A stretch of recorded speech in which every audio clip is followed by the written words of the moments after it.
Dobrý deň, priatelia. Téma najbližšej konferencie HCA bude, ako sa stať skutočne profesionálnym šéfom firmy.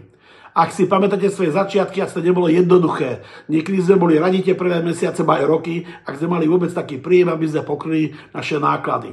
Lenže tie naše náklady, tie výdaje môžu rásť samozrejme, takže musia rásť aj naše príjmy.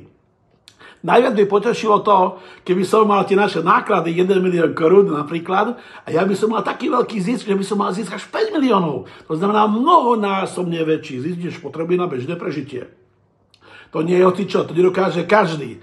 Ale verte, neverte, jedna z najťažších vecí je nemať jednorázový úspech, že super sa nám zadarilo, tento mesiac by naozaj zarobili. Ale o mnoho väčšou výzvou je trvalo mať takýto stav, aby ste mali o mnoho väčšie príjmy, než potrebujete. Ak potrebujete milión, zarobili ste 5, 6, 7 miliónov, 5 miliónov, veľa mesiacov, tak poviem OK, to je to práve orechové, o toto vlastne naozaj ide.